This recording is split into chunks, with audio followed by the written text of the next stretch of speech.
welcome to Casual Politics, Lord Tebbit.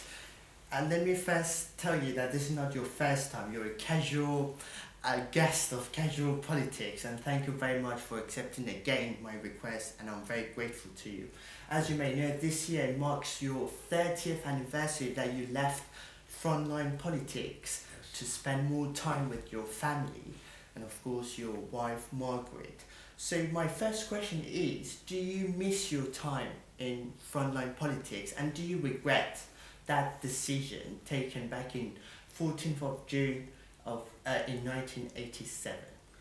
Well, I miss frontline politics, yes. But in any case, I would have, I think, been retired a bit by now, because after all, I'm well into my 80s. But I don't regret the decision I took, because that was to spend more time to care for my wife, who had been severely injured, as indeed I was, by the IRA bombing of the Grand Hotel at Brighton. And as you know, nowadays the Northern Irish politics has overwhelmingly dominated British politics. Are you worried about that? I'm not worried about the deal between, or the understanding between the government and the DUP. After all, in 1970, the early 70s, the Ulster Unionists were from Northern Ireland. They sat in the House of Commons, and indeed Robin Chichester Clark, the member for Londonderry, was in the government as a minister. He was the Minister of State for Employment. So there's nothing new about this. But the $1 billion deal, when we have unfunding public services in this country, and then the $1 billion, do you think people, they see it as a hypocrisy of British government? Well, I don't think it was necessary to have agreed to that £1 billion. But let's face it, it wasn't, as some crude idiots put it, a bung to the DUP. It was £1 billion of extra public expenditure on public services in Northern Ireland. And Northern Ireland is a part of the kingdom which needs extra funding. And so there's nothing odd about that either. But why was this a blazing discovery right after losing its majority, that the government found out about this, that they had to contribute £1 billion to Northern Ireland? Well, that was what was done. As I say, I don't think it was necessary. I don't think the DUP would have been likely to precipitate another general election by voting down important government legislation. They wouldn't side with Marxist sympathisers with the IRA, people like Mr. McConnell, Mr. MacDonald and Mr. Corbyn. They don't want those sort of people to have a chance of getting into government. You know, those people actively supported the IRA, who murdered so many people in Northern Ireland. And then also the tribute, when Martin McGuinness passed away, you said that he conceded because the IRA, they were losing ground. They were not losing ground, they were defeated. They were defeated. They were defeated. Their organisation was shot through with informers. We were on top of them. Another few months and they would have been finished. If Airy Neve, who was murdered... The Shadow Northern Ireland. He was murdered on the eve of the 1979 election, as you know. He would have been otherwise Secretary of State for Northern Ireland. Yeah. And if somebody had gone to him and said, Secretary of State, the IRA are looking for a ceasefire, I know Airy Neve very well, he would have said, good, they'll have one before very long. What was his, because you knew him very well, and then he had fought in the Second World War. He was, I think he was in the RAF with yourself, or... No. I didn't fight in the Second World War. I was a post-war 50s. A post-war fighter pilot. So what was his personal beliefs about defeating the IRA? Well, the same as they were about defeating Hitler. If in 1944 Hitler had sent a message to say, oh, I'd like a ceasefire, and we'll do a deal so that I can stay as the dictator of Germany, and it'll be nice and cosy and friendly. I don't think Churchill would have accepted that idea, nor should we have accepted the idea of a deal with the IRA which left murderers free, never to be put on trial for their crimes. But do you understand that some opponents of this DUP deal, they are very critical of the fact that this would infringe the Friday Agreement? Why should it infringe the Good Friday Agreement? Because they believe that the UK government should remain impartial and without taking any side. They believe that Northern Ireland should be handed to the Republic of Ireland. A united Ireland. Yes, to form again, against the will of the people of Northern Ireland. The people of Northern Ireland overwhelmingly want to stay as part of the United Kingdom. The IRA was formed by Sinn Féin because Sinn Féin as a political party couldn't win elections. They couldn't win the hearts and minds of the people of Northern Ireland. So they decided that instead they would keep killing people until the majority gave in. To have given in to the IRA would have been to given in to terrorism. We know that Mr. Corbyn thinks that would have been the right thing to do. We know that whilst I was still in hospital as a result of IRA terrorism, that Mr. Corbyn was welcoming IRA terrorists. They called them Sinn Féin people. Sinn Féin people here to... Aftermath of that Brighton bombing. Yes, that's right. Yeah. But why do you think, because people, they already knew about Mr. Corbyn's past, but why do you think that they still wanted to go and vote for him as an outsider? Well, because they simply hadn't thought things through. And it was overwhelmingly young people who voted for him. And those young people had not been taught history at school properly.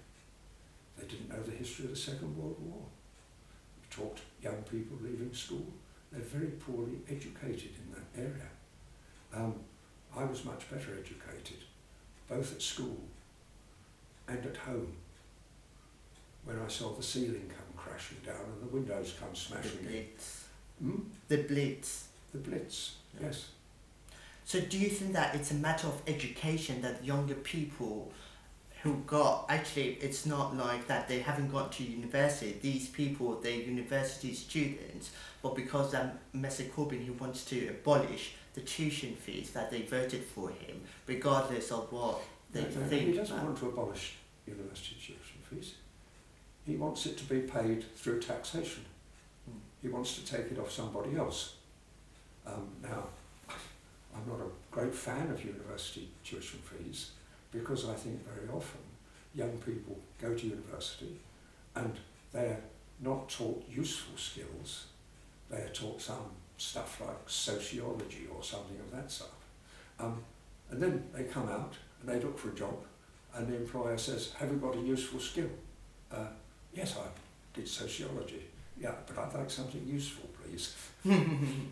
So they've been swindled, basically. So what was your first impression about the exit poll on the eve of 8th of June?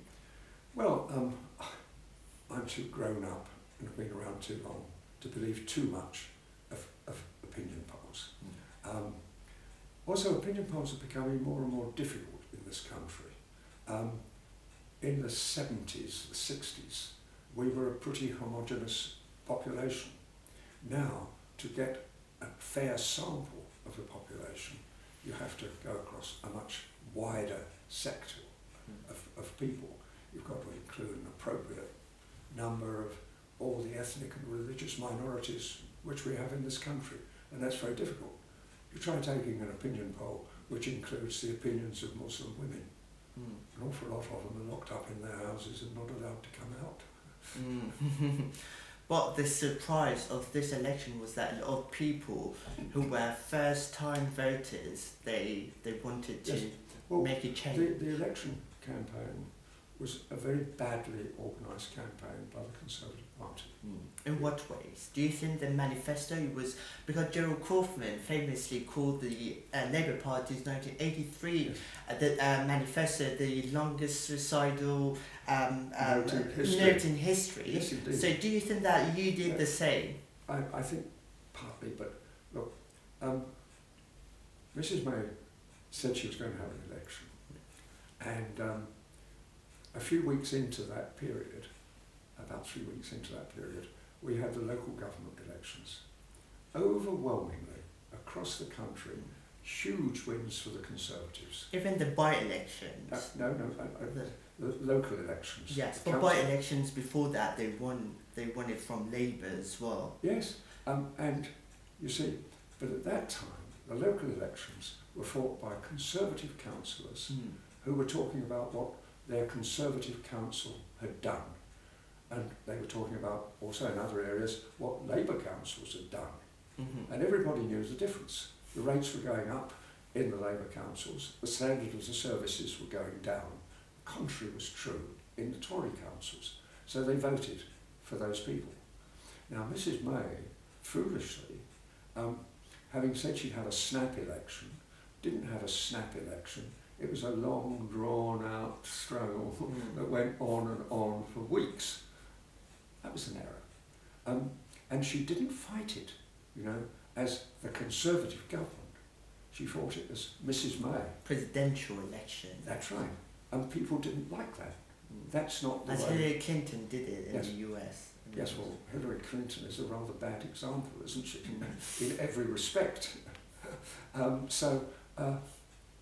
That was the problem there. And also the manifesto had not been prepared in advance. There'd been no thought given to it. It was done in a hurry. The members of the cabinet who were concerned with the policies weren't consulted, and it suddenly came out wallop on the floor and began to fall apart as soon as it got there. I had a proposal which was cruelly labelled the dementia tax, for example. It doesn't appeal to other people. As well. And the U-turn, that they had to come and do a U-turn. A U-turn is one thing, but when you get a W-turn, it's even worse. It's even worse. So, did you support her when she called this for this snap election, to coin the phrase? I did not think it was a terribly clever thing to do, and therefore during the election campaign, I had so many reservations about it that I said very, very little indeed during the election campaign, because almost anything I would have said would have been critical and made matters worse. So do you think that the result for your party at the last general election means that now a hard Brexit is just over and the dream is over, and now we have to think of other solutions, including a transitional arrangement? Let's again be clear. The Labour Party were thoroughly beaten in that election. They were beaten. But they made major gains. They got some more MPs than they had, but they didn't get as many votes as the Conservatives, by far. They didn't win as many seats as the Conservatives, by far. So when Mr Corbyn talks as though he'd won the election, he's just engaged, as usual, in Marxist double talk. But he did better than expectations, even yourself. Yes, you he wouldn't think that he would make that. I didn't think he would make such a good fist of the election. I think that the Labour Party understood and used the social media much, much better than the Conservative Party. We failed utterly to use the social media, which is one of the prime ways that younger generation communicates. Do you think that now the papers, informing people through papers, now it's over, and now social media has taken over? I think the national media are not as powerful as they were a few years ago. When I was young, when I started work 70 years ago this year, 70 years ago, in London, there were 3 evening newspapers competing, and they were all profitable. Now we've only got 1 evening paper in London, and that is so poorly regarded that you can't sell it.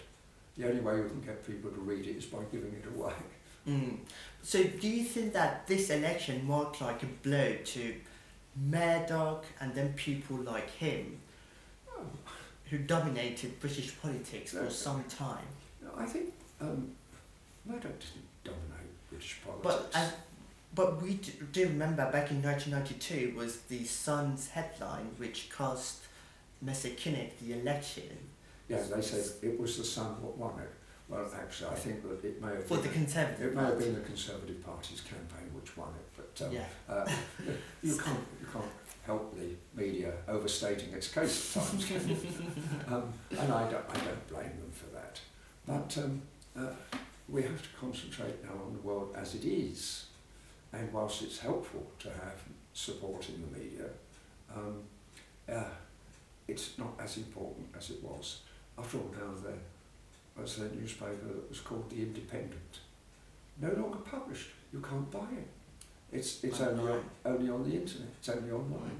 The Guardian is losing money and losing readers hand over fist. It's a wreck. The left-wing press has failed utterly, and it's failed partly because the left-wing readers are now far more attached to the electronic media. Mm.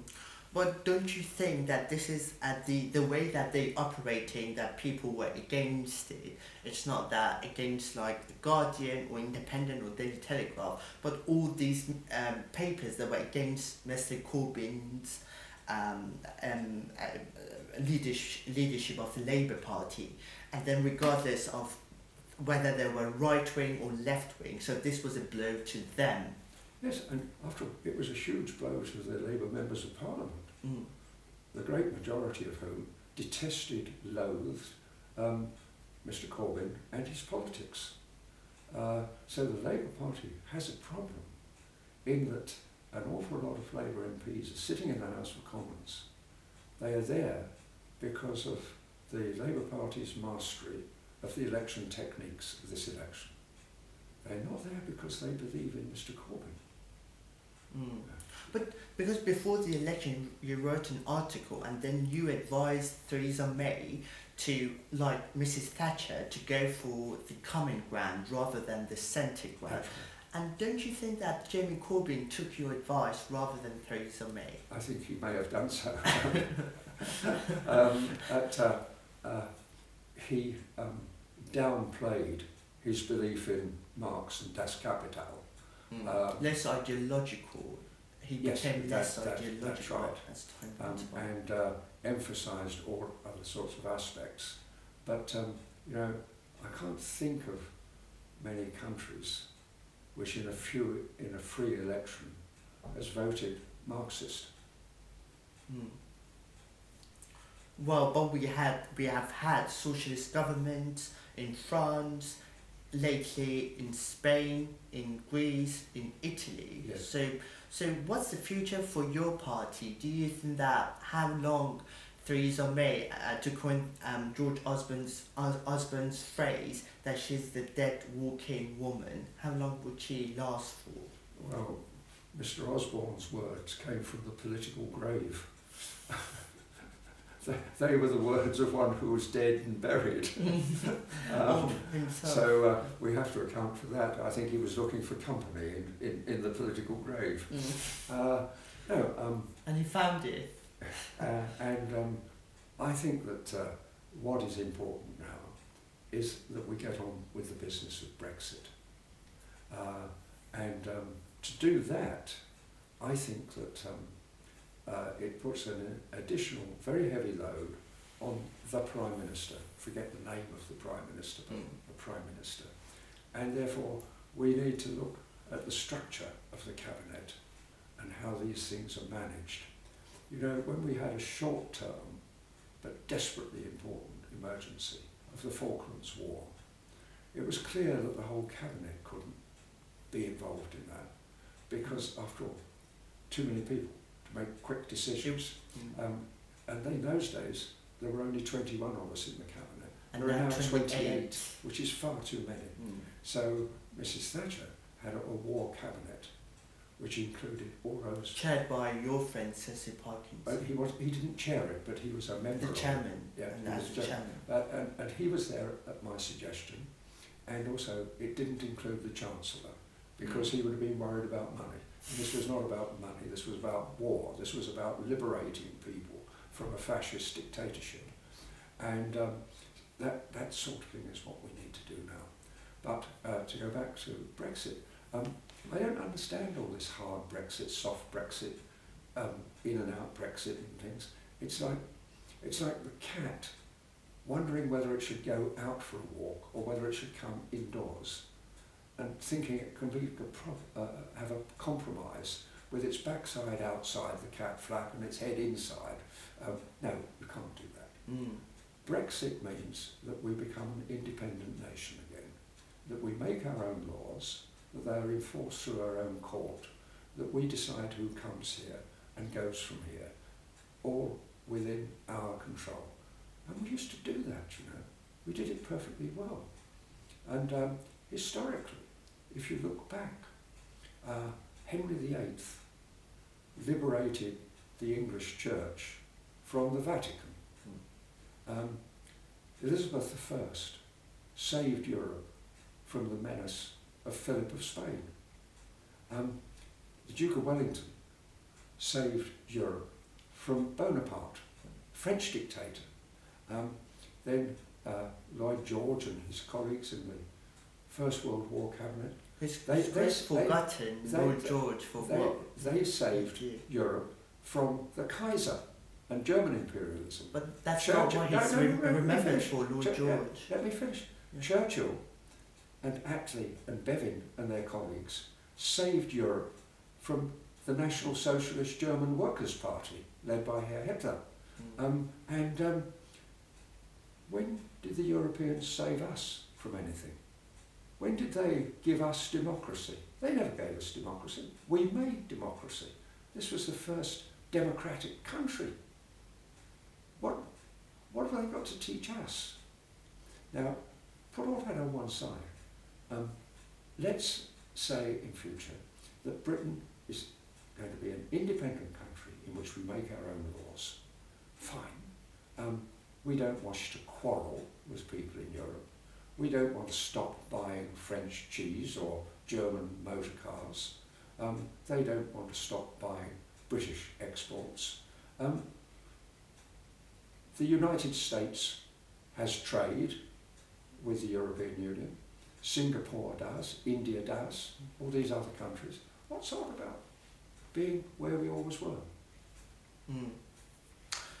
And so what do you make of the transitional deals with the European Union? Do you think that to keep the membership of the EEA, the European Economic Area, do you think that because that would mean we were subject to European law. But some of the Brexiteers, including David Owen, they advocating that this is probably a reasonable thing to do. I differ with them. That's, as I say, the cat with its backside in the garden and its head in the kitchen. It's neither one thing nor the other. We have to make an absolutely clean transition back to what we were, an independent, democratic, self-governing state. But it seems that the support in the cabinet is not there. Well, it's just not there. Philip Hammond, he's dominating. I don't know, because I don't see the cabinet papers. But the briefings, the leakings. Leaking means that you're losing. The man that leaks is the man who's losing the argument. If he was winning the argument, he wouldn't be leaking.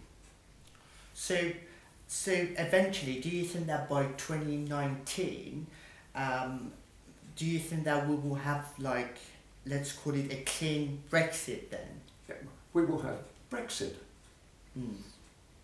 But on what terms? Because what terms?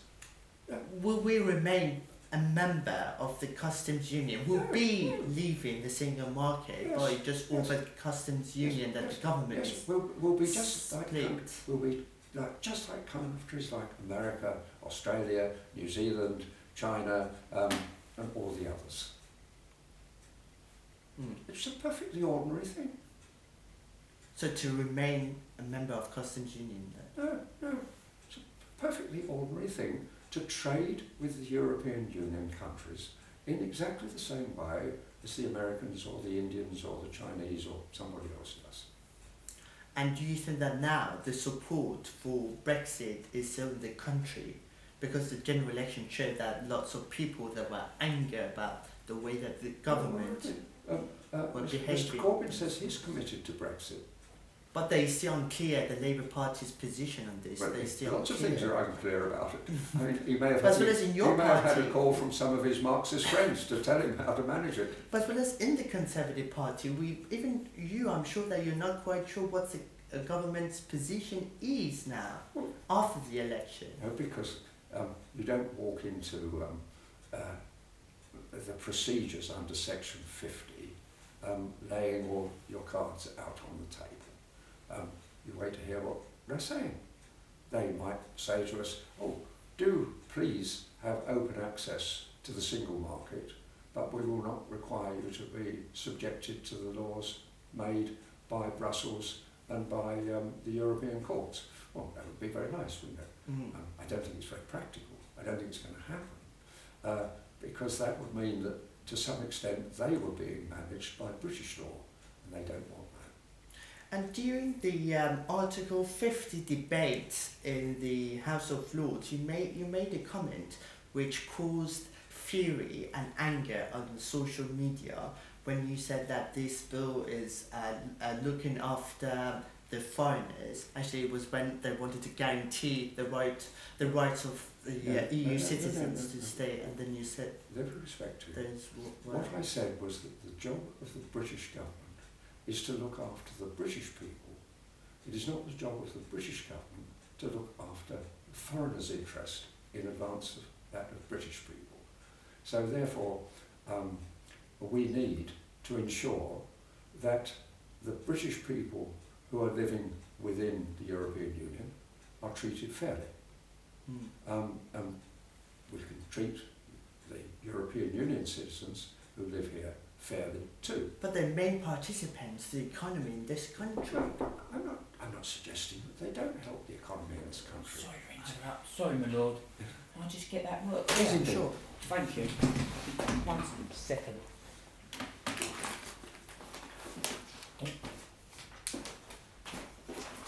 Thank you. Okay. Thank you. Thanks so much. Yeah, thank you. Look, let me tell you, I do understand the impact of these things. My son-in-law is Danish. He lives here and works here. Great. I have a nephew who is married to a German girl, and he lives and works in Germany. So I see both sides of this, and there's no difficulty Are they about being angered fair. by Brexit then? They would split families? Well, my my nephew in Germany would rather that the United Kingdom stayed in the EU, but he has made his decision to make his life in Germany, and that's fine. He's happy. He does very well. He's a partner in a firm of architects in Hamburg, and he's got children, grown-up children now. They like to come here back and forth. That's good. What's the problem about treating those two groups equally? But the prime job of a British government is to look after the British interest. And we cannot prejudice the interest of British people overseas. So we have to say to the European Union, look, this is how we would like to treat your citizens. How would you want to treat our citizens on the continent?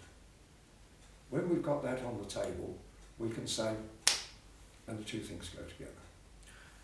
But exactly these two things, they need to go hand in hand together. Yes, that's right. Because you say this country for a very long time has been a very multiracial, multi-faith and multicultural country, and these people's rights, they've been embodied within the British people's rights as well. So we can't separate these two.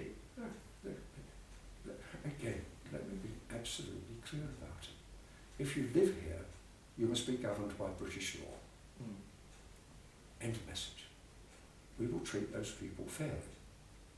But before we give Will they get chucked out? before we give any guarantees about what they will get precisely in their rights or privileges, we must know what is going to happen to the British people on the continent. It's perfectly straightforward. If you go into a shop, you have to know what is the price that you're going to be charged for the goods. You can't go in there and the shopkeeper say, I want 10 quid from you and I'll tell you what you can have for it afterwards. No. You have to do a deal. Going back to Theresa May, you said that the Conservative Party, they want more share of vote, but also more seats than the Labour Party. Yeah. But why then that your party, it's got like a ruthless position or tactic to get rid of its leaders once they're no longer popular with the populist vote, as they did with Mrs. Thatcher? They got rid of Mrs. Thatcher not because she was unpopular with the British. With the poll tax? No, they got rid of Mrs. Thatcher because she was unpopular with the people in Brussels. If you remember, Jacques Delors had proposed the new European Constitution. She famously said no, no, no. To each of his proposals.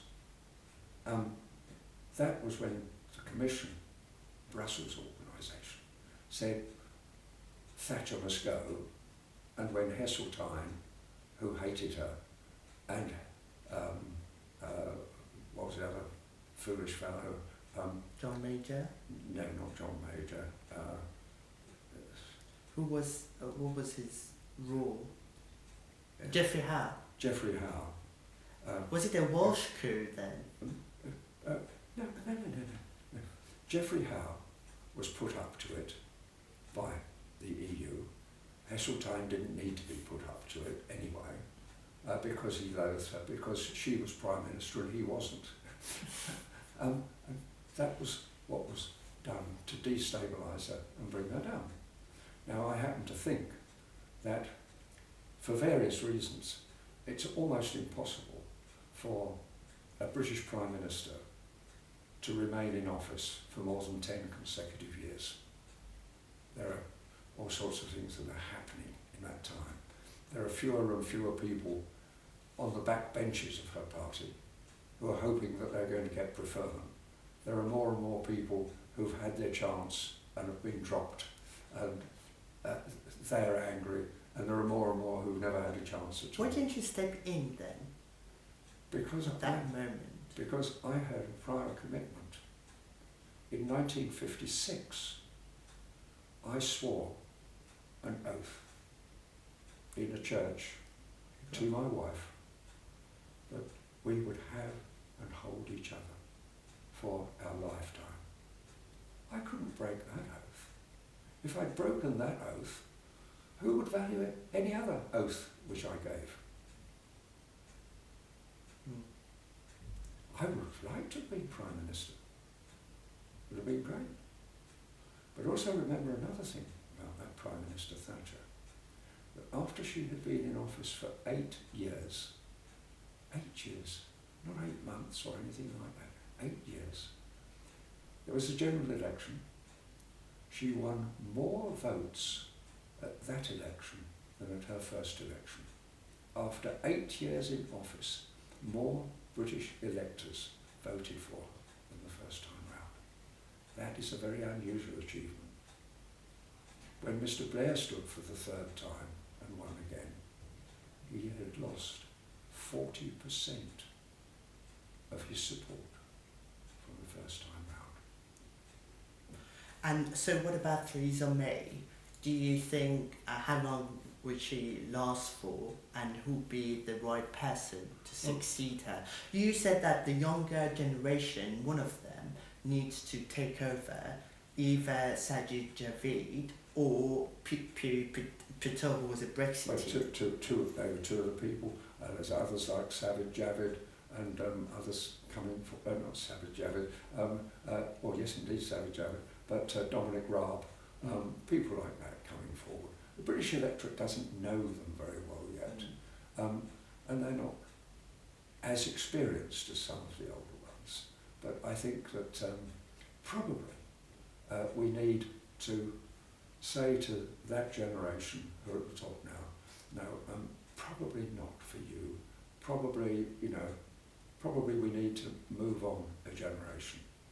But this is the irony, because before the general election, everyone was talking about who'll be replacing Mr. Corbyn, yet now everyone's talking and his position has been strengthened, probably more than before within his parliamentary party, as much than before, and then whereas Mrs. May's support has just vanished. Well, it hasn't just vanished, but certainly you're right to say that there are lots of Labour MPs who are more concerned about their careers than about their principles.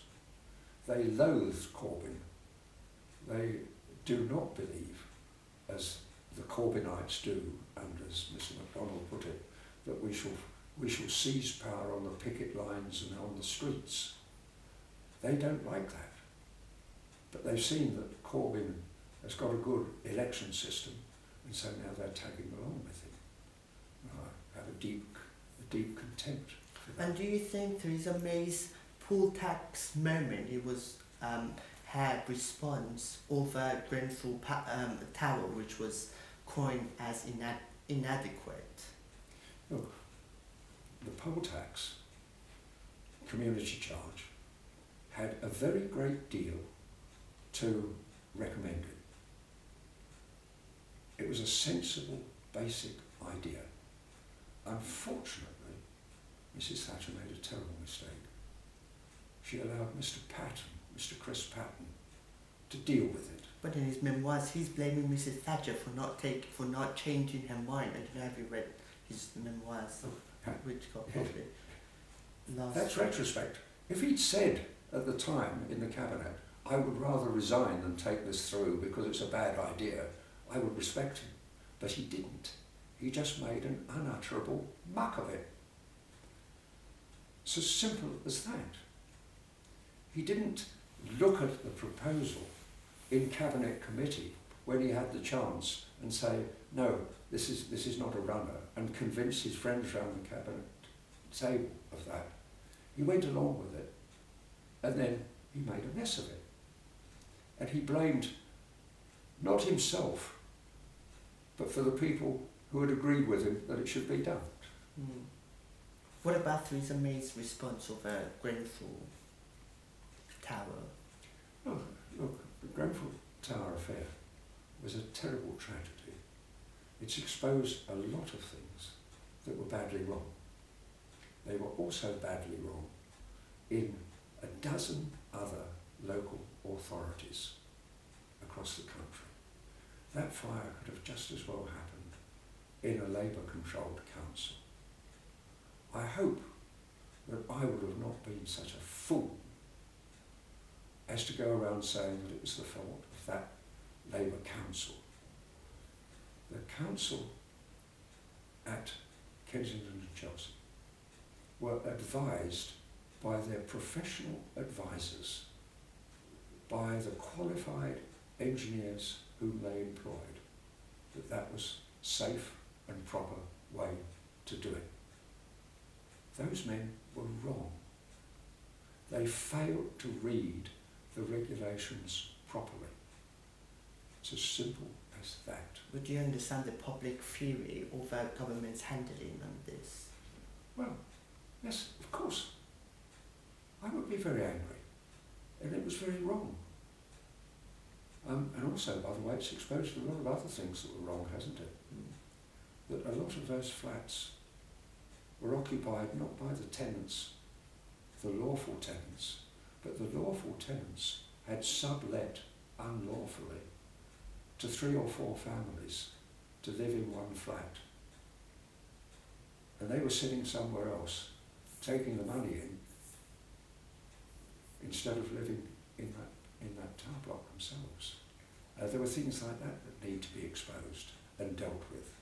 So it's right now to have a response, to put a High Court judge in there to say, let us expose the facts of what happened. And what do you make of government's 12 months Amnesty International grant for those residents who were affected to stay for another 12 months, which Labour said that it was it was insufficient? Look, you can argue about bits of money, bits and pieces and things like that. What you have to do now is to make sure that another tragedy like that doesn't happen. Because we don't want another fire like that in Lambeth and another one in Manchester and across the country all over the place. The thing to concentrate on is to prevent another such tragedy. In the meantime, all those who were affected by it have been guaranteed that they will be rehoused. They've been guaranteed, in the meantime, accommodation of some sort in hotels or whatever, for which they are not personally paying.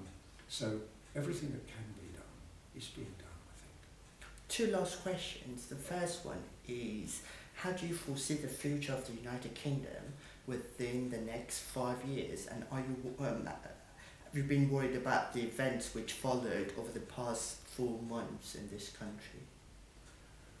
Well, one of the most hopeful things is that the people of Scotland seem to be turning firmly away from the idea of separation. The SNP took a drubbing in Scotland, a severe drubbing, and not surprisingly so, because the SNP administration in Scotland has been an extremely inefficient, poor administration. The standard of services falling catastrophically in Scotland right away across the board. So the Scottish people are now beginning to think perhaps the understanding which we've had with England for the last 300 years or so was quite a good one. And I think it was. I think both England and Scotland would have been weaker without each other. We saved the Scots from the consequences of the economic failure of their attempts to run a Scottish empire. And we said, come join with us. We'll take the Scottish king, we'll put everything together. The Scots were a huge part of the success of the British Empire across the world. They were a huge part of the Industrial Revolution. We would have been both very much the poorer. So, and I think Scots are beginning to see that. I think part of their flirtation with the idea of independence was because they felt they were very distant from Westminster, that they were being governed from Westminster, not by grown-up people, very often Scots, like Alec Douglas-Home, for example, but by young people who got into Parliament without ever having done anything else. They were not people, as in my day, who had had a career outside and who were coming into Parliament to serve. There were too many of them who'd done nothing else. Now that's changing a bit. Someone like Savage Javid did have a career outside, and he came back to serve, and that is what we should be doing. And Alec Douglas-Home, he was reluctant at first to run for his seat, and then he was put too much pressure upon him by his colleagues, and then he decided to. So it seems to me that you're more optimistic about Scotland than you are about Brexit. No, I think Brexit's going to happen. I think it will work, because go back again. We're either in or we're out, and we can't be halfway. we can't say we're an independent nation. We've left the European Union, but we're governed by its laws. That's ridiculous. So we have to leave, and we have to have a good and friendly relationship with our friends in Brussels. And after all, remember the importance of NATO. We're the only country, of course, in Europe which pays up its 2% recommended cost of defence. I hope that some of the others will begin to pay up. But NATO is vitally important, both to us and to them. What about the foreign aid budget? Do you think that the government needs to review it? I think foreign aid budget is more than we can afford at the moment. If we can't afford to educate our young people properly, if we can't afford a health service of the sort that we all like, if we can't afford to do for old people who need care what we would like here at home, then how can we afford to be giving money to a rich country like India that can afford to have aircraft carriers and a space program and things of that kind? We should politely tell them that we love them dearly and we'd love to do business with them, but terribly sorry that we don't intend to subsidise them. Yes, I agree with Priti Patel too, that our aid should go far more through British agencies directly to the people that need it and not be paid to governments who are corrupt, where a lot of it is stolen by the politicians and comes back here, of course, in the ownership of houses in Mayfair and places like that, which are those empty houses that Mr. Corbyn talks about. They're owned by the heads of foreign governments. And my last question, which is the most probably challenging one, it is, how would you like to be remembered? I'd like to be remembered just as one of the many Conservative politicians who helped bring about the renaissance of Britain during the Thatcher years. Remember, we went into those years as a weak country, which was despised across much of the world. So weak that the fascist dictators in Argentina thought they could seize the Falklands and imprison those people who lived in the Falkland Islands. We were the country with the worst industrial relations in the developed world. By the time we left, it was about the best. We've changed all those things for the better, which is why people voted again for Thatcher after 8 years. And I'm just proud to have had my part in doing it. Tony Benn said, I was once a national threat and now I'm a national treasure. Do you think that you're on the verge of becoming a national treasure yourself? No, I don't think so. I certainly wouldn't want to be in the same category as Mr. Benn anyway. I can think of many others who did their bit. I was lucky because I had some of the high profile things.